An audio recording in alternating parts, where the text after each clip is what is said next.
Thank you for tuning in to another episode of the Archives with Adam and Fab.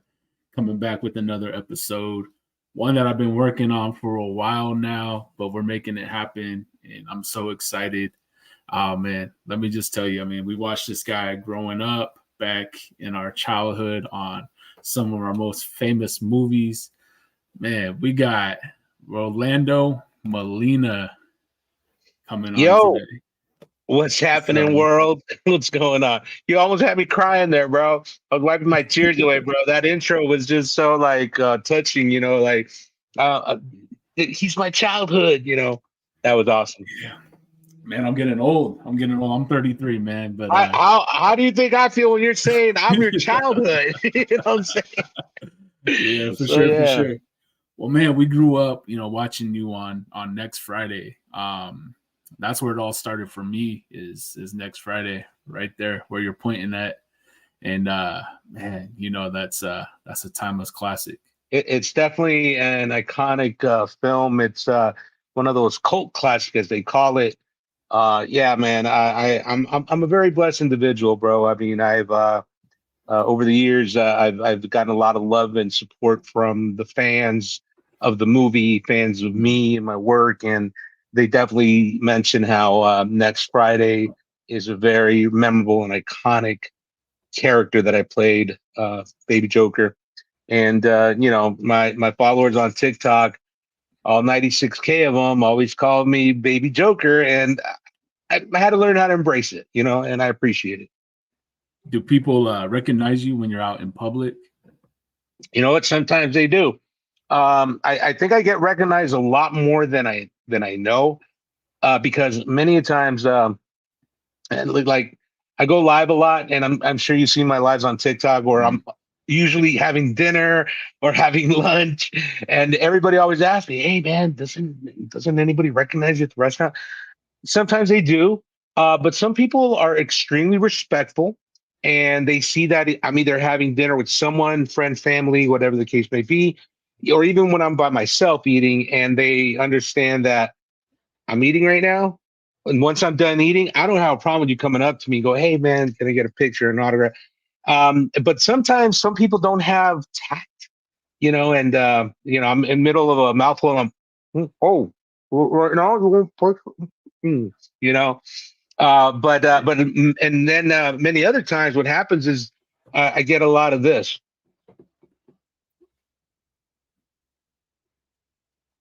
Like they recognize me, but they don't want to come up to me, or sometimes they're just looking at me, trying to figure out where they know me from.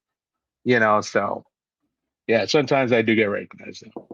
Gotcha. And nah, man, I have such a huge background in meeting like celebrities and things like that. Mhm. And I just don't believe in running up to somebody while, like you're saying, mid eating and or with family and just, hey, can I get a picture? There's boundaries. If you get the Right, opportunity, you get the opportunity. If right. not, hey, you got to see No, somebody, right?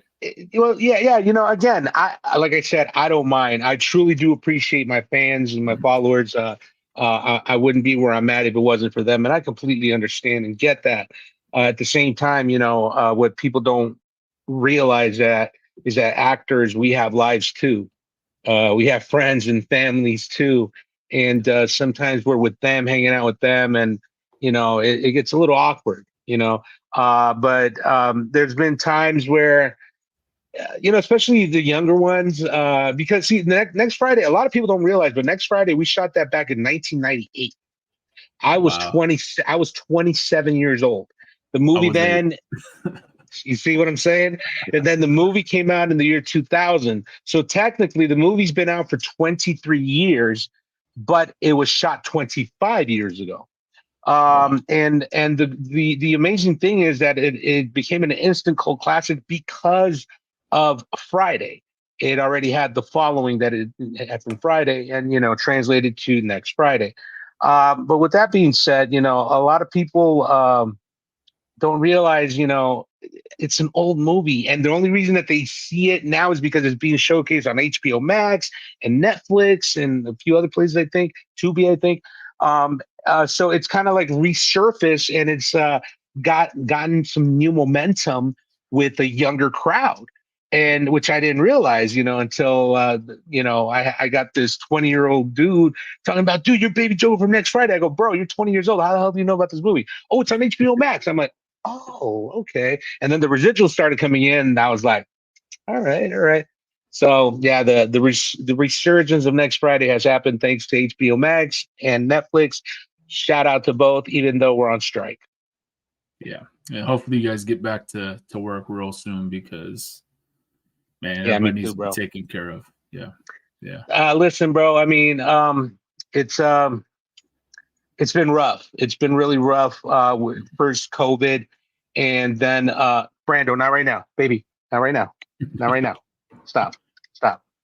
Oh, it's my dog. Sorry, he wants to play right now. But Oh, no um, worries. yeah, well, because of COVID and whatnot, uh, I the industry pretty much got shut down during COVID.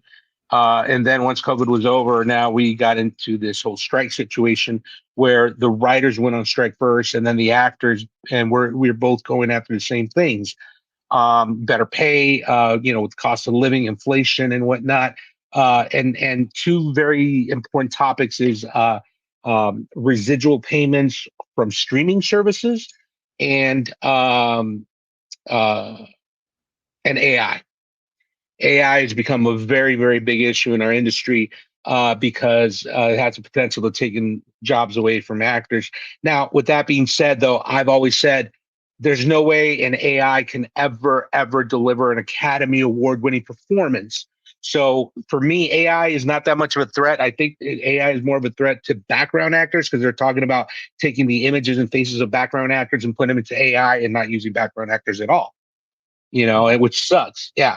So, but that can also translate to, other actors' jobs and speaking roles and whatnot. So anyway, so that's what we're fighting for right now. And it's a fight definitely worth fighting for. So the sacrifices that not only myself as an actor made, but the entire 160,000 members of the Screen Actors Guild, better known as SAG-AFTRA, where we stand in solidarity together along with the writers and in support of each other and in support of getting a fair deal from the Producers Guild union. And we get daily updates from our union reps, letting us know what went down in the negotiations.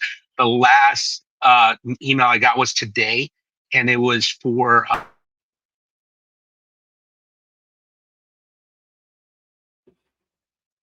Did I lose you there? Oh, wait, hold on. What happened there? I don't know. It froze up. Oh, it did. Oh, Yeah. that's weird. Okay, because I got my Wi-Fi is good. So, Mine what's too. the last thing you heard? What was the last thing you heard? So you were saying you got an email today. Okay, yeah. Hold on, let me put this on do not disturb. Yes, we get daily emails from our union reps that negotiate with the producers, and they said that they gave the producers a counter offer to their last proposal, and we're waiting to hear from the producers, hopefully by tomorrow. But we're getting the writers already got their deal about 3 weeks ago, Mhm. and now it's our turn, and we're still fighting for what we know we deserve and what we believe we deserve and need, as entertainers. Definitely. I mean, if without you guys, the movies wouldn't be anything, right? Tell that to the producers, my boy. They think Oh that man. they put up the money and they deserve 95% of the profits and let everybody else get the other 5%. Yeah, that's not right. That's not right. I mean, we're already living in tough times, so we No, definitely. listen, and this is the thing. And I want to make this very clear to everybody. I've been an actor for 32 years. Everybody assumes that because I've been an actor for so long that I have a couple of mansions here in Malibu, some in Fiji, and I got 12 cars, and my bank account is just overflowing. People don't realize that I call myself a struggling working actor, meaning that over the years I've booked consistently every year.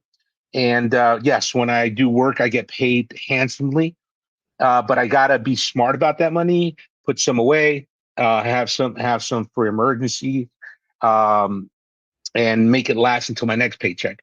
Unless you're a series regular on a television show, you don't have a weekly job. As an actor, we book, let's say I book a top of the show guest star for a week. I work the 7, 8 days. I'm done, and now I got to wait until my next project that I book. And it could be in 2 weeks, it could be in 2 months, it could be in 6 months. You just never know. But I've worked consistently over the years.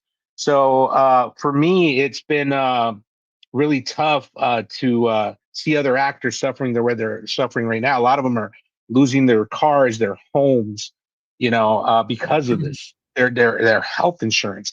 I lost my health insurance because I didn't qualify through my union, so I had to go privatize health insurance, which is costing me a grip of money out of Right. pocket. Um, but that's my point, that the residuals we're not getting from the streaming services like Hulu and Netflix and Amazon, that's really affected us.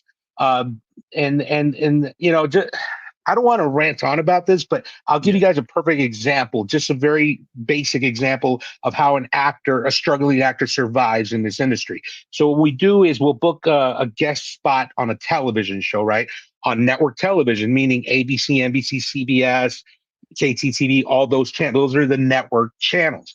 And the show would be on prime time, which is between 8 p.m. and 10 p.m. at night. So what would happen is you book the gig, you work it, let's say you get paid $5,000 to do that one day guest, all right? And then they air the show, right? And then 6 months down the line, the network says, you know what? We don't have content right now. Let's rerun some episodes. So they happen to rerun my episode on prime time, again, between 8 and 10 p.m. on network television. And under the SAG after contract that we have with them, they got to pay me the exact same amount of money in a residual form, meaning I get another $5,000 sent through the mail for Wow. rerunning my episode. Right. But what happened now, when streaming services began, the networks found a loophole. Why do you think all these networks are coming up with their own streaming services? Like NBC has Peacock, Oh yeah. Paramount has Paramount Plus, Hulu pretty much gets all the other cable network shows and puts them on their show. So what happens is we don't have a contract with streaming services for residuals. So what the networks did is, instead of rerunning our episodes on prime time, so they can avoid paying us that residual payment, they just simply put it on streaming on Hulu or their own streaming network, and they don't have to pay us one single penny. Wow. And that's when struggling working actors like myself have a problem. Because of that, I don't get the residuals I used to get, and I didn't qualify for my health insurance through my union, which was a PPO health insurance, which was a great health insurance. Yes. And unfortunately, I had to go privatized and start paying out of pocket. But that's life. And like I said, I'm just blessed that I'm able to handle that. But there's a lot of other actors that can't. A lot of other professionals in the industry that can't. And it's not. And this strike is not only affecting us as actors; it's affecting all the crew, everybody that works on the set. There's hundreds of people that work on a production to make things happen, from the lighting, from the set design, from the camera work. All these people are losing money because they're not working either because of this. And the producers want to make it look like it's the actor's fault because what we want is too much or unreasonable. Bro, they don't even realize what we're asking for is nothing. It's not going to break their bank in any shape or form. They're just being greedy, and they're trying to blame the actors. But in truth, the reality is, it's them that's causing all this heartache for all these hardworking people.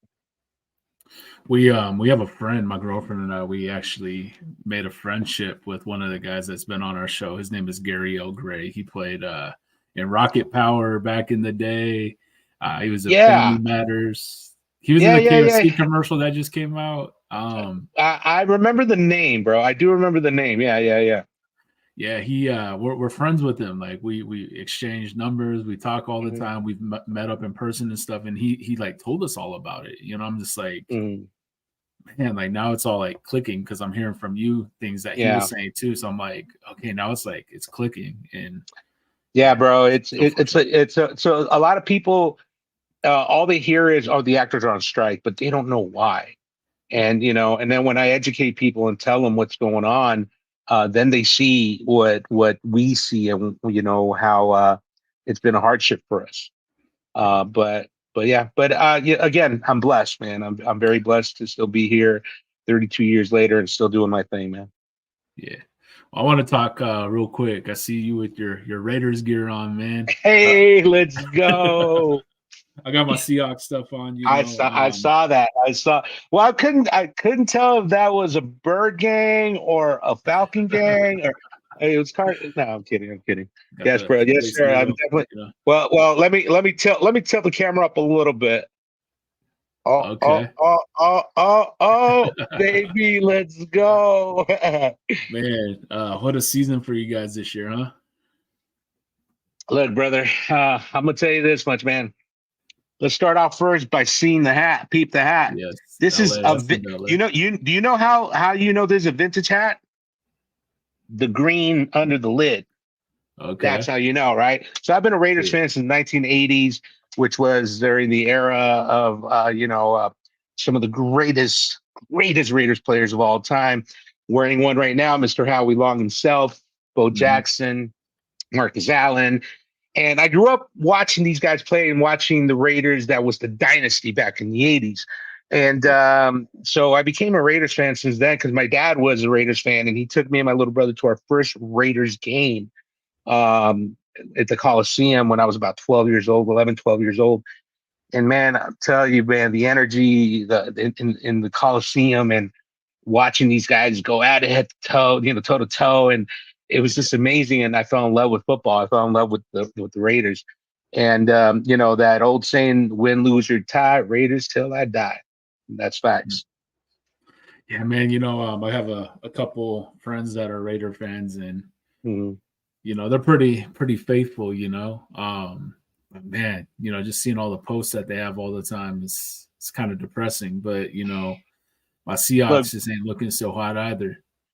look, bro, this is the one thing I tell everyone. Uh, every team goes through bad seasons. It could happen Mm, once, twice, or 14, 15 years like my Raiders, right? yeah. But the bottom line is this: if you're a fan of the team, you're loyal. No, Mhm. win, lose, or tie, you're loyal. You're a loyal fan till you die. And everything that's been going on with the Raiders lately. First of all, let me just say how happy I am that McDaniels is out. Yeah, Today's game is a yeah. perfect example of why he needed to go. Do you see that score? I 30 to didn't. 6? 30 to They 6, my won. boy. We won 30 to 6. And mind you, it's New York, right? The record isn't so high. But still though, the point is that as soon as we got rid of McDaniels, look what happens in the Everybody's very playing first good. game well, I mean, how do you lose to the Bears? How do we lose to the Bears, Yeah, bro? yeah. That was the most embarrassing game of the season for us. But look, I call it how I see him. I tell everybody this is one Raider fan that does not make an excuse for his team when they lose. When we lose, I call out my own team. I call out my own players. So and so didn't show up. So and so screwed this play up. So you know what? We lost. We're taking the L. I don't like it when other fans' teams make excuses for their teams of why they lost. Oh, the refs were against us, bro. Oh, a bird shit into my head, bro. Oh, my lace and my cleat was coming off, bro. Oh, the AstroTurf isn't the same as home. I mean, come on, bro. You guys make up every excuse in the fucking book whenever you lose. And I'm talking about the Cowgirls and the Whiners. I'm gonna call them out right now. Those are the fans. And I don't even despise the team as much as I despise the fans because y'all are annoying as fuck. They're so annoying, bro. Because like, oh, we won. We're going to the Super Bowl after winning 2 games. Come on, my boy. Yeah. So they get annoying. But other than that, though, bro, my Raiders, they've been in a rebuilding phase. It broke my heart when they screwed over Carr because they did screw over Carr.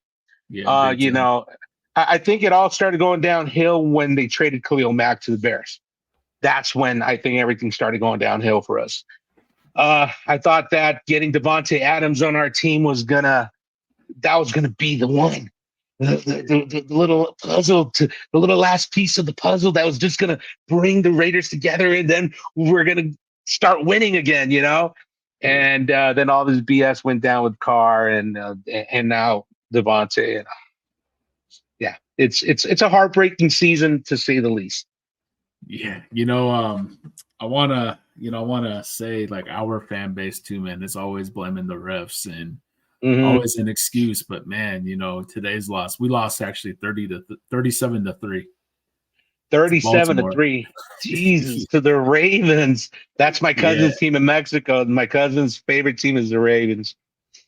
yeah, man. Yeah. It was pretty embarrassing. I was hoping Geno Smith would have kind of been like the answer until we brought somebody else in, but Hmm.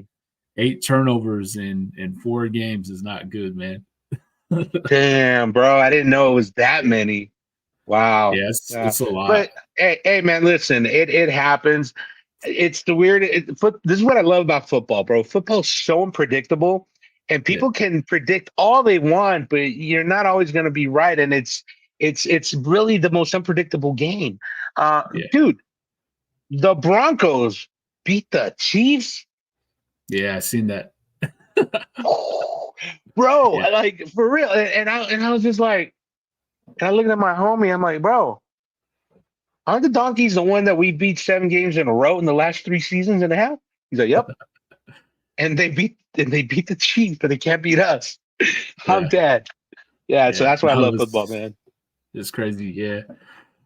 So man, you got some pretty cool memorabilia back there. I see some I do. American Me.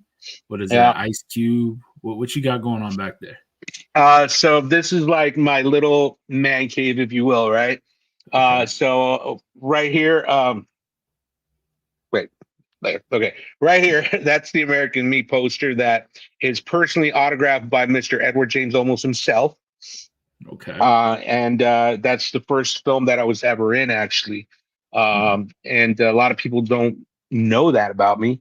And so this is definitely my prized possession because of the fact that it's personally autographed by Eddie Olmos himself. And then I got a few other pieces of memorabilia over here. Over here, see, I got it's not mirrored. So over here, that's a little Raider design that I won from one of my fans on TikTok because we had a bet. And then this one right here, that's fan art. This is fan art from a Yeah. guy on TikTok that drew all three of the Joker brothers. And then right on top of that, the next Friday, that's actually the backing to the director's chair because whenever we're on set, we get director's chairs with our names on the back, and that's usually Okay. for movies. When especially if you're shooting a movie for a long time, they have your own personal chair, and they'll put the title of the film, just like they did right here next Friday. And behind this is actually my name. It's got my name, Rolando Molina, on it. So I got that, and then above that sign, keep doing it. Above that sign, this one right here, this one says Joker, and it's got pictures of me and the Joker brothers in every letter that says Joker. Oh, that's dope. That's also fan art. And then over here we got fan art from a friend of mine. His name's Stray Cat. He painted both Cube and Tupac for me. And then I got other stuff on another one. So it's just it's things that matter to me, things that have changed my life, and things that have influenced me over the years. And definitely Cube and Tupac are two of the most famous West Coast rappers. I know that Cube was a member of NWA. That's where he started. But I think that I appreciate his music, his solo career music more Big because I think, yeah, oh, bro, because after he left NWA, he was able to do exactly the way he wanted to do his music. And bro, every album after album after album is a banger, And Tupac, he was just the most prolific West Coast rapper of all time. for sure, for sure. No, and I Yeah, mean, I'm kind of like educating my girlfriend on some of the old school hip hop. Right, she's that's what's up. 28, and Uh huh. yeah, we just got done watching the Wu-Tang TV Nice. series on Hulu, man, Nice. and I Yeah. took her a couple weeks ago to go see Wu-Tang when they came out here. I Nice. mean, I know we're West Coast guys, but those guys Oh hands no, down don't have been listen, don't get me wrong, bro. Look, I'm a hip hop head. I love hip hop. I grew up on it in the 80s, right? I was a kid. But I definitely respect the East Coast because that's where it originated. Hip hop for was sure. born in I believe either the Bronx or Brooklyn or both right around the same time. And yeah, Wu-Tang Clan, KRS-One, Mhm. Tribe Called Quest. Yeah, All these guys are pioneers in the exactly. East Coast hip hop movement that eventually contaminated, if you will, the West Coast, and we got that vibe, and we're like, we got to do this too, and NWA was born, bro. Exactly. So definitely hip hop has been a big influence in my life, and I appreciate all hip hop artists. It doesn't matter where they're from. Even the South, man. Even the South, they got their own little vibe going. For sure. For sure. Now I'm definitely I think East Coast first and then West Coast, but I mean I love music. I just can't do the new stuff, man. I just can't get with a Can't lot of either. it. I Yeah. can't either, bro. I only like a few uh a few new artists. Kendrick Lamar, I love, absolutely love. Dude is brilliant. He brings it. I like J. Cole, Jordan Lucas, Okay. um, and a couple of other ones, but not that many, man. And, Yeah. because to me they have to look, man. What I loved about hip hop in the beginning was that they were telling me a story Yep. through lyrical poetry. They were telling me about how they grew up in their neighborhoods, about what they had to do to survive, about falling in love for the first time, about how one rapper is better than the other, and the battles were the Yeah. best, bro, the best. Because when you saw two MCs go at it toe to toe with the mic in hand up on the stage, and man, so the person that got roasted the worst was the loser. You know what I'm saying? So for Mhm. me, battle rap it's almost like a lost art form, bro. I don't see that anymore. You know what I'm Yeah. saying? And the battles that happen all happen on wax now. All happen that well, we call wax was vinyl, guys. Just so you know, because you youngsters out there probably wax. What's he talking about? The smoking kind? What? Nah, bro. Talking about vinyl records. We call that spinning on wax. You feel me? But they, nowadays, I love, like, for example, Eminem. So many people try to battle Eminem, bro. Bro, stop it. Stop it. What do you, that's, you're not, Eminem, I'm sorry. Right now, Eminem's the GOAT. Yeah. You're not going to beat the GOAT, bro. Machine Gun Kelly, he tried it. He found out the hard way. Dude went soft, and now he's doing some other kind of genre of music. He can't do hip hop no more after he got killed. And Eminem named that comeback song the perfect title, Kill Shot.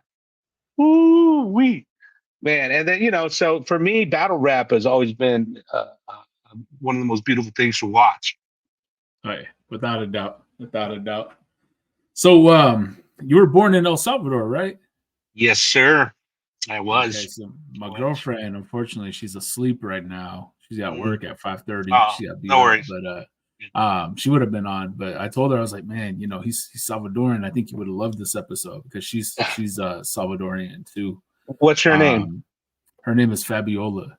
Fabiola. Fabiola, me hubiera dado mucho gusto en conocerte, mami, pero bueno, hasta la próxima, ya vemos cuándo. I don't know what you said, but I'm sure she'll translate it for you. If she speaks Spanish, she'll know what I said, but it's a little She does, yeah. Salvadorian thing. Okay, okay.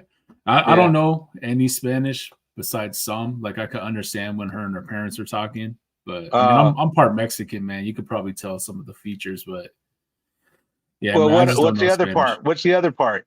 Oh, Mexican. No, you said you're part White Mexican. and What's the Mexican, sorry. Oh, White and white Mexican. Mexican. Yeah, Oh, yeah, okay, yeah. okay. So there's I was raised more white. it's all right, bro. You got. I think we all got a little white boy in all of us. You feel me? You know what I mean? True, Every true. once in a while, the little white boy comes out of me too. Don't matter. Yeah, no, but I was born in El Salvador. I came here when I was about 4 years old with my mom and my little brother. My mom was a single mom at the time.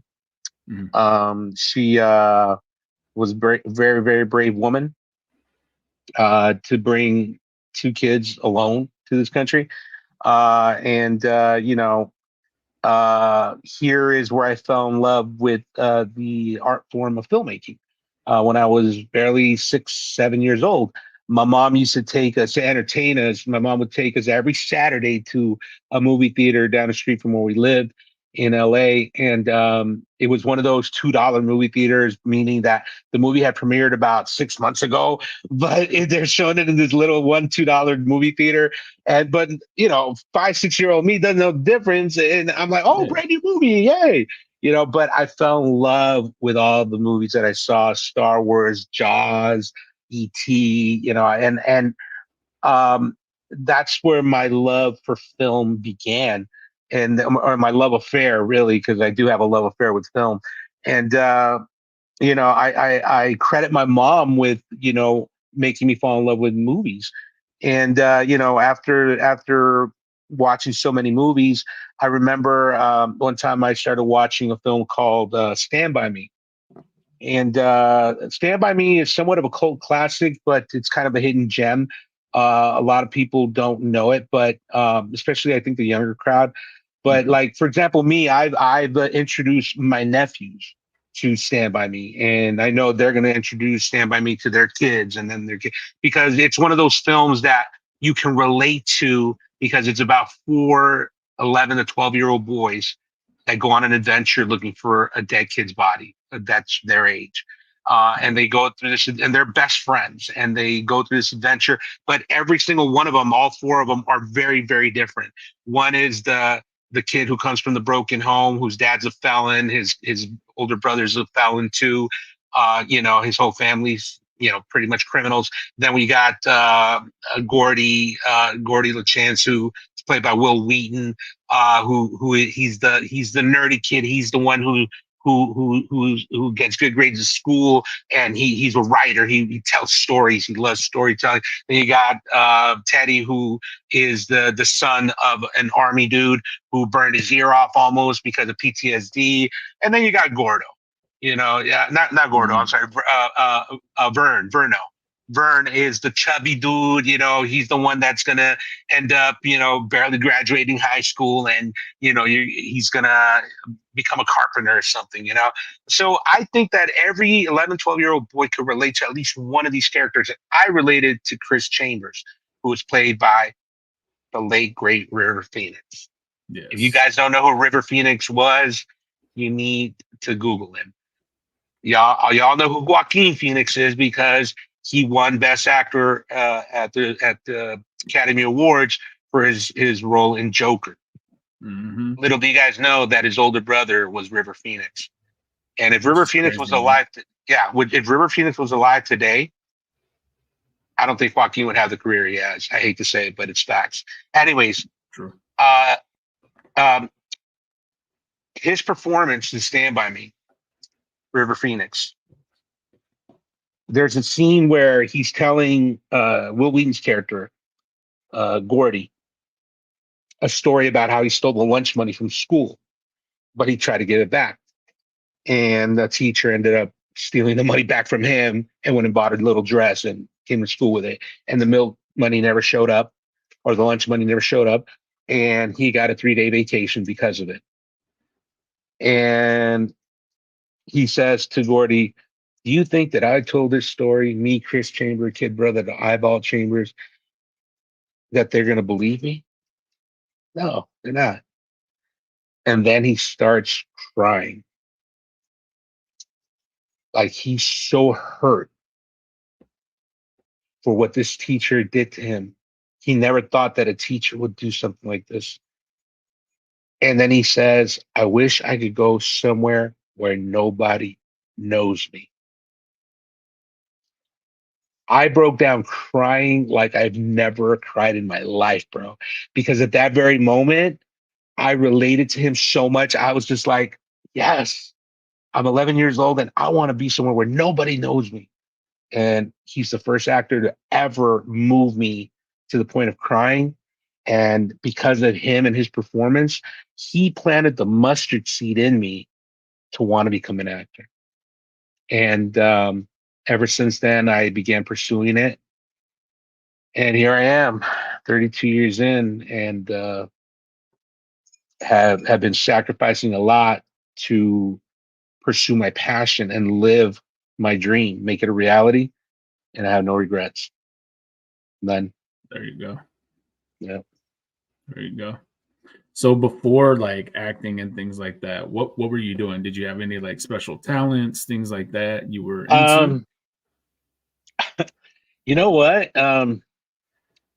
All I ever really enjoyed was entertainment because I remember I did a couple of little school plays in elementary, one or two, and I think that influenced me because of the movies that I had watched as a kid. And when I was in elementary, I was like, "Oh, I could do that. Let me do that. I could do it," you know. And I had these little one-liners here and there. And then I remember one time, uh, my parents both worked two, three jobs at a time, so they would work all day and they wouldn't get home until late. And my brother and I, we would show up home and we start cleaning the house, and I'd start getting dinner ready. Um, and then my parents would show up, they're tired, and we have dinner ready, the house is clean. And then one day I remember our apartment building had an alley behind it. And in that alley, there was this big old cardboard box. It looks like it was a refrigerator box or something. And immediately in my head, when I saw that box, I saw a TV set.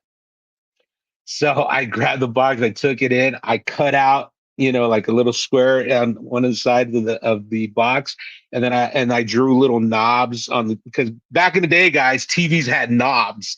They didn't have remote controls, they had knobs. I'm fucking I'm aging myself so much right now. But anyway, so I painted little knobs on everything. And I got my little brother and I said, we're gonna perform a little play for mom and dad. So I just created this like little brother and sister having little brother and brother having a fight scenario, and so we're both in the box, and I have it in the living room, and I do this little play for my parents, and they loved it. They encouraged me. That's one thing about my parents, man. They always encourage my creativity, so I thank them for that.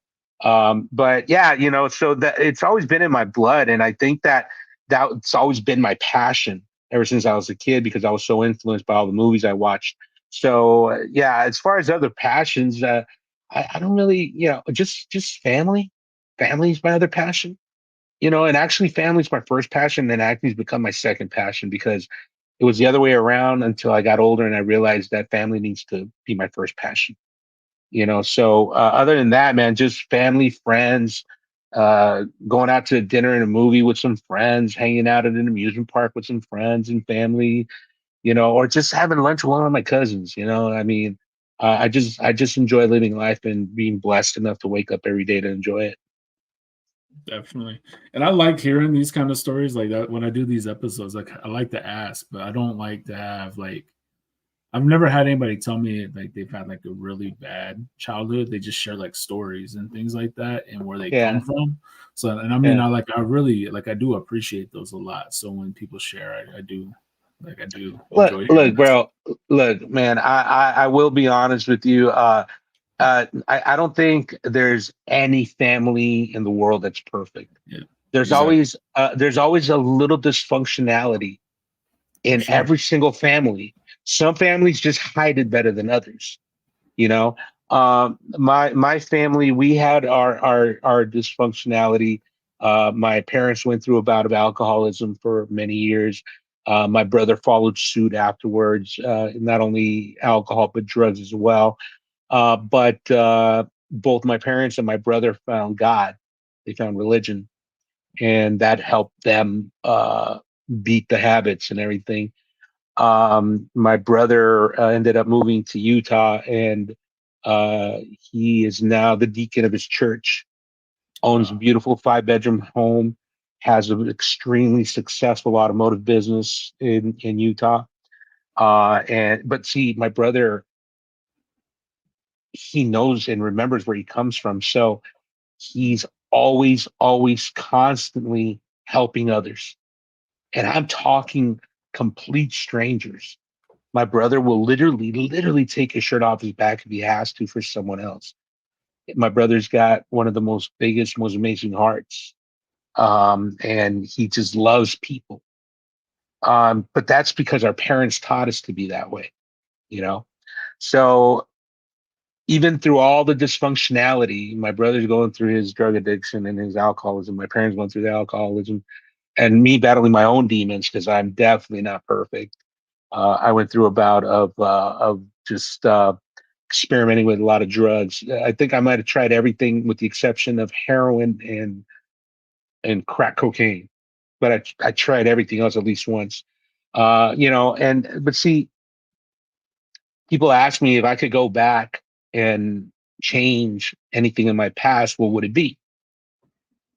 My answer is always the same: nothing, nothing at all, because all the trials and tribulations that I've gone through in life with within myself and with my family have made us the family we are today and has made me the man that I am today. And I am both very, very happy with the man I am today. Um, my family and we have the most incredible bond. Um, and I couldn't ask for anything better. So all those trials and tribulations that I went through as a kid, um, all those growing pains, were worth it because now we appreciate each other and life a lot more and others. Definitely. No, you're right. You're right. Everybody does go through things. Some people can handle it a little differently than Yeah, most, you know. yeah. So I'm gonna list out some movies that you were in. And some of them are actually some of my favorites.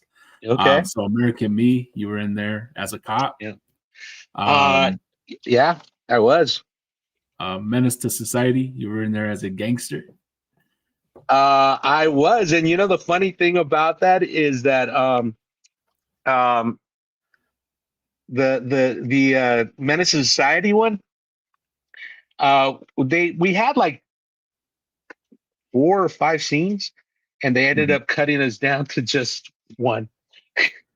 And it was just the real quick pan of me being supposedly drunk, 19 years old, and at that time I had never had a drink in my life, and I'm trying to act like I'm drunk. Hey, Holmes, just here's the tool. You're gonna break it, bro. So yeah, Menace Yeah. Society was definitely a fun film. Which other ones did you have in mind? You were Next Friday, of course, as Baby Joker. Yes, sir. Um, Bruce Almighty as another gangster, and Yeah, then Thug. one of my all-time favorite movies, man, Grind. You were there as a security guy. Thank you, bro. Yeah, it's for me. Though these are the moments. This moment that just happened right now. You telling me that Grind is one of your favorite films that you saw me in. The one thing about me is that people, the majority of people, only know me for Next Friday, which is fine. I understand. I get it. But they don't realize the extent of the work that I've done in 32 years. So whenever anybody says, "Hey, man, I think I just saw you on this. Is that you?" Or they'll take a screenshot of whatever they're watching, send it to me, and or they'll straight up tell me, "He's like, bro, I just saw you in A Better Life. I had no idea you're winning," you know. And when people tell me they had no idea that was me, it's the ultimate compliment. Because see, me as an actor, I love to be challenged. I don't want to play the same role or the same character twice.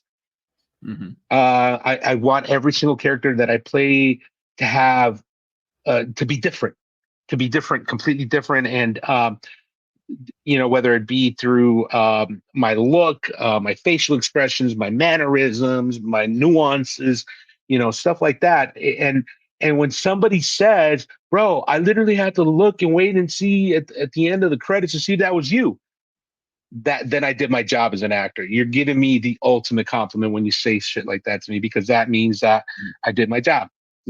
So whenever people, I'm like the Easter egg, bro. I'll pop up. Look, man, I used to put down on my TikTok. My bio used to say in the beginning, uh, I might pop into your bedroom or living room from time to time. You know what I'm saying? And Yeah. some people understood that, some didn't. And I would. And people would be like, "Dude, you were just on my television in my bedroom." Don't tell your wife.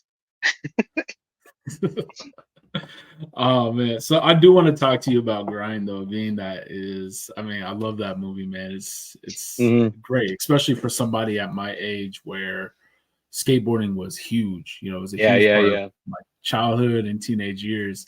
But what was it like filming that movie? Did you get to work with anybody in particular? Meet Well, anybody that you like? well, the boy. Look, I was only there for 2 days. My character was a quick little cameo.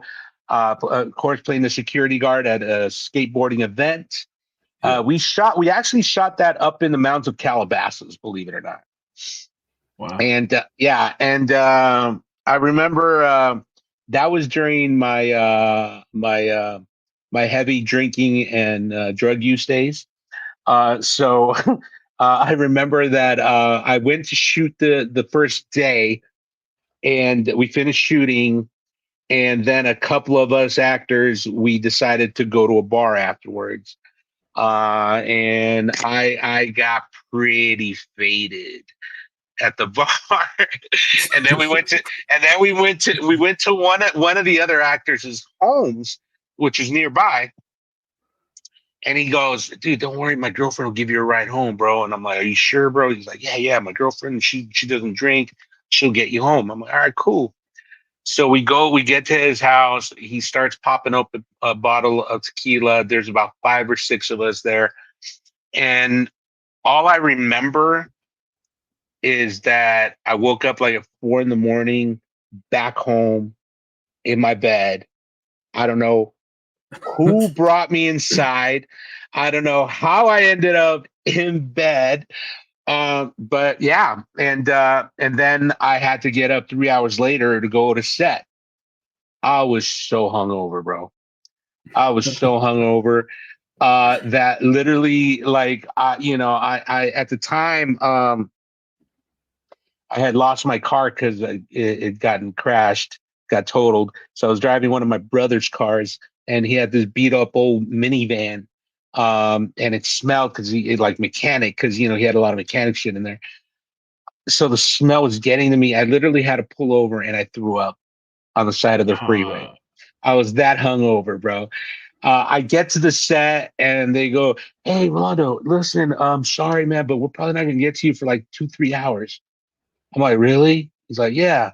All right, I'll be in my room, bro. I was so thankful I was able to get some sleep for those 2, 3 hours, because I needed those 2, 3 hours, bro. Because then I woke up, they knocked on my door. Hey, we're ready for you, Rolo. And I'm like, oh, cool. And I felt so much better. I drank a big old gallon of water and then went to set. And that's when we shot that scene, the stall scene. It's like, let you yeah, skaters clean up your own mess. But working on that set was dope though, bro, because they were all real skaters. They were yeah. all real skate. Even the producer, the writer, the director, they all had their own. As a matter of fact, I believe they're in the movie in the skate event scene. They put themselves Oh, really? in there. Yeah, yeah. The writer, the writer, producer, and the director, all three of them did a little cameo in their own movie because they were all skaters. So they were one of the skaters in the skating event. So just being around that atmosphere of skaters and just being really cool and just hanging around, bullshitting and partying and just having a good time, man. So it was definitely a very fun set to work on, even though it was only 2 days, but I love working on it. I'm not sure if you know, but a lot of the guys from the Jackass movies and TV show were actually a part of that movie too. Did you know that? No, really? Johnny Knoxville and Yeah. all them? No, not Johnny Knoxville. It was Aaron Like, McGay, the guy that was missing his teeth. He was one of the Wanksters. Um, oh, well, Preston bro, Lacey, the big guy, he was a part of it. dude, I got to go back and watch that. But you got to remember, I didn't have this many grays when I shot that movie, bro. Yeah, yeah. So yeah, yeah, I got to go back and watch it. No, it's a great movie. That's dope. I'm surprised even my girlfriend asked me. She's like, "What's that skateboarding movie we watched?" And I'm like, "Grind." She's like, "Oh man, I love that movie. We got to watch it." And I'm like, Yeah, yeah, it's a good "Okay, movie. without a doubt. Like, I'll watch it with you." That's awesome, bro. I love that. I love the fact that you guys enjoyed it. Oh yeah, for sure. You've also done some TV shows. You've been on Street Justice. Oh my God, yes. Yeah, we're taking it way back. I mean, that's Yeah, why we you call are. the show the Archives, right? You were on Living Single.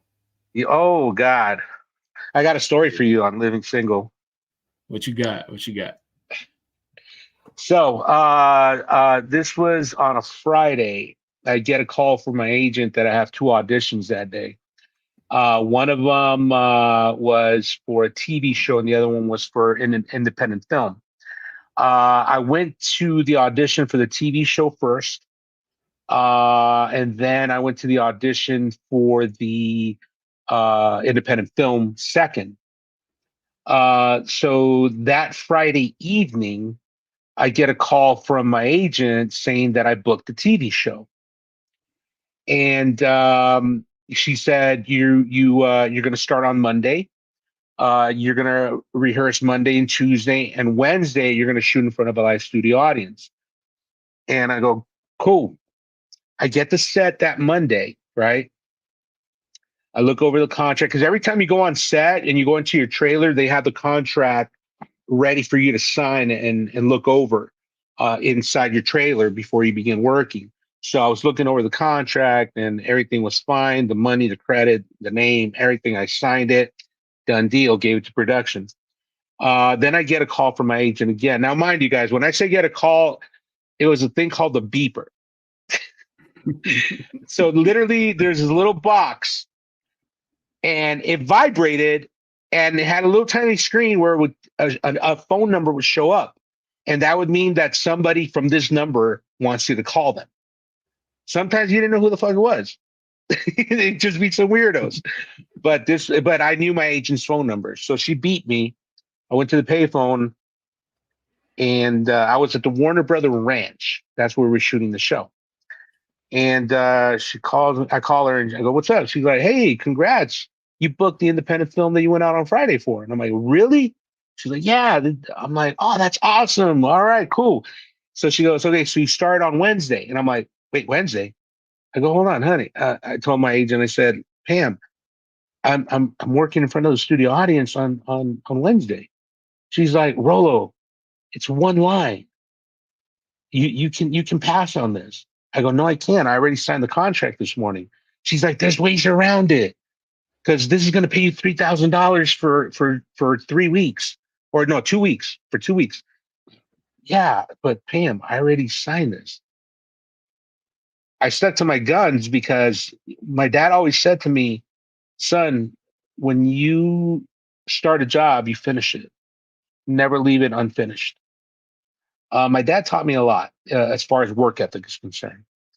Mhm. My agent was pissed, and the TV show was called Living Single. The movie was called Friday. Oh, what?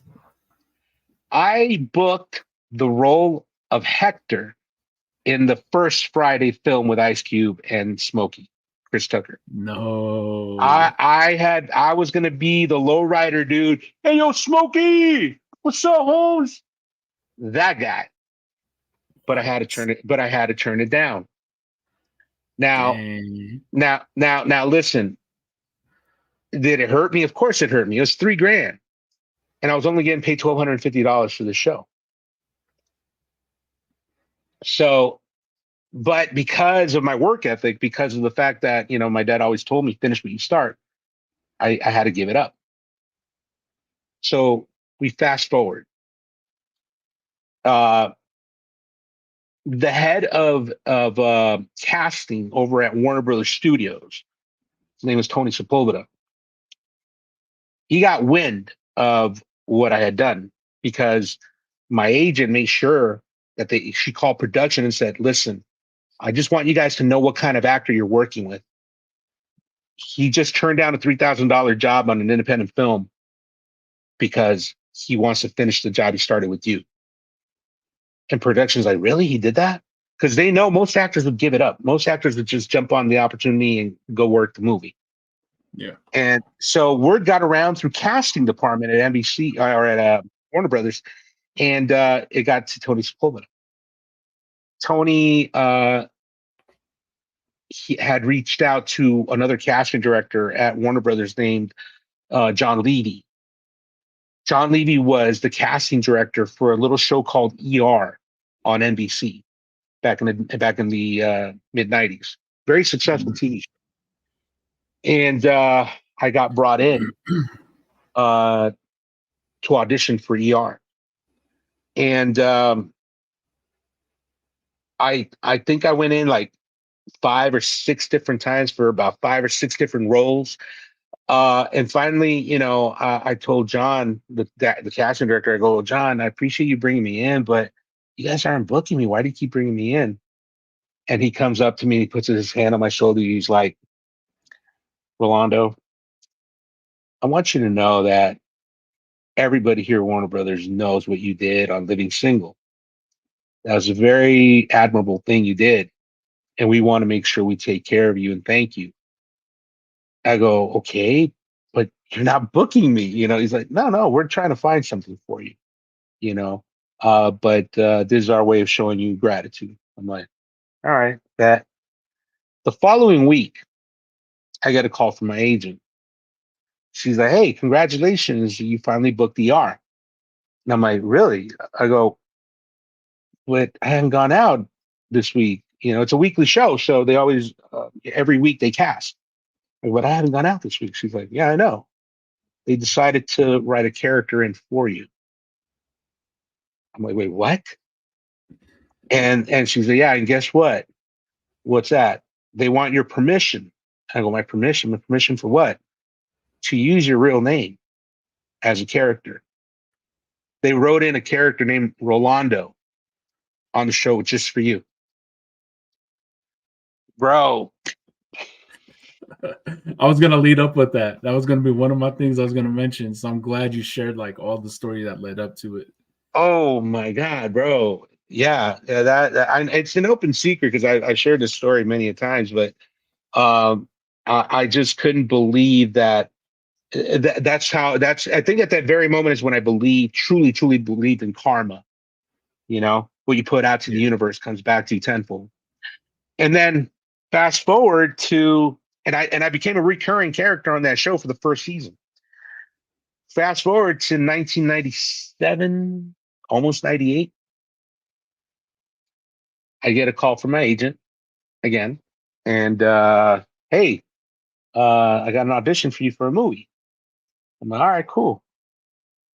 So I get the sides and script and everything, and I go to the audition.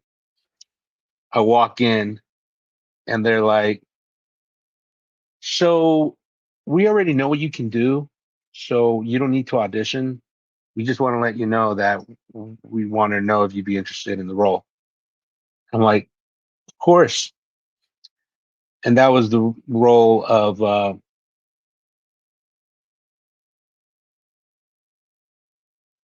Baby Joker next Friday. Which was a bigger part, I would say. A much bigger part, and the fact that they remembered me from the first audition and I didn't have to audition, which I did anyway. So I said, look, I appreciate it, but I still want to audition. And they're all right, but because I was prepared. I went in prepared, and I'm like, thank you, but I still want to do it. I still want to perform because that's my thing. Look, I tell every actor, the job of the actor is the audition process. Because once you book the gig, being in front of the camera on set, that's easy. It's the audition process. So I love that process. So that's why I said I still want to audition. So they let me, but I ended up becoming Baby Joker because of it.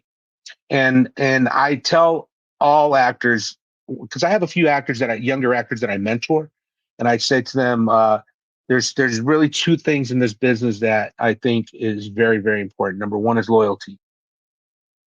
If you start something, if you start a project, finish it, no matter what, finish it. And number two, treat everybody with kindness, dignity, and respect on set. Everyone from the PA to the caterer to the crafty to the cameraman to the makeup artist. Every single one deserves kindness, respect, and dignity because it takes the entire village to make this thing called movies and television shows happen. It's not just the actor, it's not just the writer, it's not just the producer, it's everyone involved that makes these things come to life. So that's the reason why, we're still fighting with the whole strike thing. And that's the reason why I tell everybody learn to respect everybody on the set, because it's very important. And I think that those are the relationships that I built over the years. One of the things that I do is, after I finish shooting and I take off my wardrobe, a lot of actors, they just throw it in their dressing room and leave it there. I put it on a hanger, hang it up. So when wardrobe comes in to pick up my wardrobe, they see that it's already hanging for them. They don't have to put it on the wire and hang it themselves. And no, I'm making the job easier. You know why? Because I respect you and I respect what you do. And this is my way of showing it. And believe me, they're very appreciative of it. So Definitely. Well, I definitely want to wrap it up with some, some Friday conversation next Friday. Sorry. all right, no Um, worries. Man, so yeah, no, that's crazy. You passed up on an opportunity for Friday, which Hector was a cool role, right? But like Hmm. knowing like that you passed that up for Baby Joker, which you had way more screen time than what Hector would have had.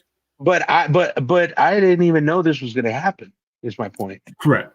You know. But at this point now, knowing like up to this point now, like what it all, how it all unfolded and how it became, what it is, that's just Well, crazy. it was very serendipitous for sure. Yeah. And then the fact that, but see, and this is the crazy thing. I didn't put two and two together until I was on set the first day on next Friday, because I remember when I saw my boy Jacob Vargas, who plays Joker, and Little Joker, played by Lobo Sebastian, and I became really good friends with them.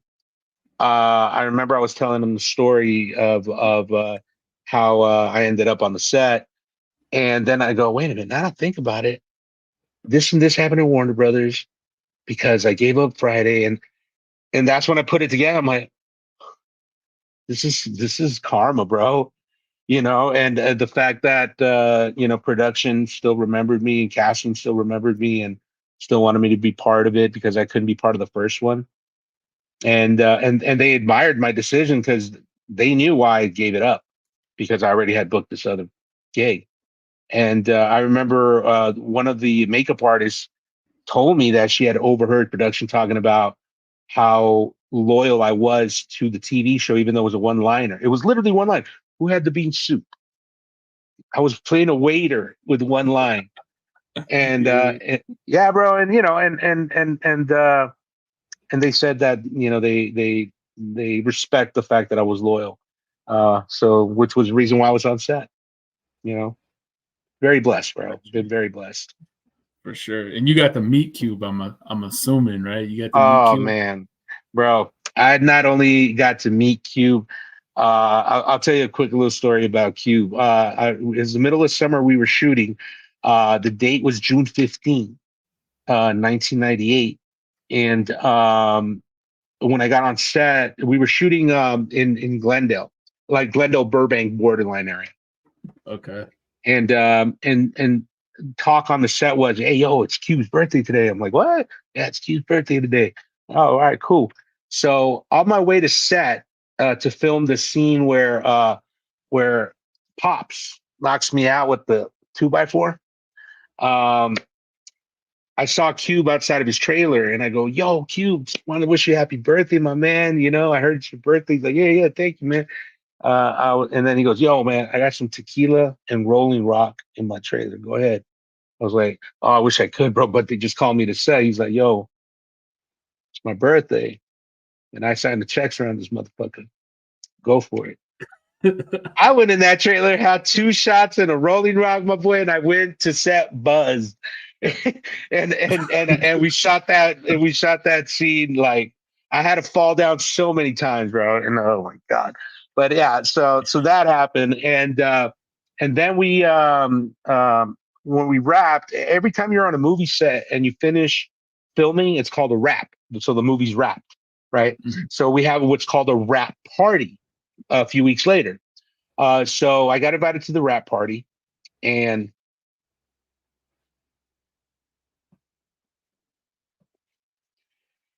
uh, I saw Q, and I said, "Yo, Q, man, thank you for the opportunity, my brother. I appreciate it." He's like, "Yo, man, you guys killed it, and this and that." I go, "Hey, man, you know what? I realized I haven't taken one picture with you this entire time on set. Can we take a picture together?" So yeah, yeah, let's do it. And we were both pretty lit, and this is what came out. Yo, that is so dope. And is that a Raiders jersey? No, that's not a Raiders jersey. No, that's a That's Joker dope. jersey. That's a Joker Joker. Okay. jersey. They used to have that Joker brand. Remember that? Yeah, yeah. So that's your boy with Ice Cube, and we both lit as fuck. You could tell. I know, Yeah, bro. I know. I've always wanted to meet Cube, man. Like I've always wanted to meet Cube. I've seen him like 3 times in concert. I've always wanted to Man, meet Cube. I've reached you, out you, to his party to see if I could get him on. I mean, I swing for the fences, man. I swing yeah. for the fences. I'm gonna No, hear why not? no's. Why not? Exactly. Yeah, But exactly. The I'm worst that hoping to could turn that happen is they around. say no. You know what I'm saying? That's the worst Exactly. that could happen. That's why I tell everybody. I go with your instinct, go with your gut. You know what I mean? No, Cube is definitely what you see is what you get. Cube Mhm. is Cube in front of the camera, behind the camera. He doesn't fake the funk. He is who he is. And Yeah. one thing I love about him is that he does recognize that the majority of his fan base, as he said, and this isn't words, in Ice Cube's words, he said the athletes are the ones that go to my concert more than my homies. So he recognizes that Latinos are more. He has a more of a Latino fan base than an Yeah. African American fan base, you know, That's and that's crazy. because we love my dude. We love my dude, you know. Mhm. So yeah, man. If you ever meet him, he's just a legit down to earth dude. But you know, I like I tell everybody, man. Look, I'm no Ice Cube, but Ice Cube is definitely 10 times more famous than me, and my dude deserves everything he's gotten because he's brilliant, bro. He's brilliant. But it's some people got to understand too that he's still human. He still needs his privacy. So when he gets mobbed by people all at once, I can understand why he's a little standoffish. You feel me? For sure. But For yeah, sure. but Yeah. you never know, man. Keep trying. You never know. Definitely. Exactly. Do you have any other stories that you want to share from the set of next Friday or anything that comes to Uh mind? Well, you know what, bro? Actually, the only thing I think I just have a little message for people, really. I mean, because I Sure. next Friday, it was definitely a fun set. I met some lifelong friends, some great people, and we made an amazingly funny film that became a cult classic, and I'm always going to be proud of that. But I think that with the amount of success that I've had as an actor, and when I say success, I'm talking longevity as an actor. I've been very blessed, very very blessed, because there's a lot of actors that have tried and gave up and didn't make it. You know, For sure. I'm still here on the grind. But I guess the message I would like to finish off with is this: to those of you that are out there that are young and ambitious and have a dream, have a passion for whatever it is, doesn't matter what it is. If you have a passion for something, take a leap of faith. Take a leap of faith and do whatever you can in your power to make it a reality. Because when you start making money by doing what you're passionate about, you never work a day in your life, ever.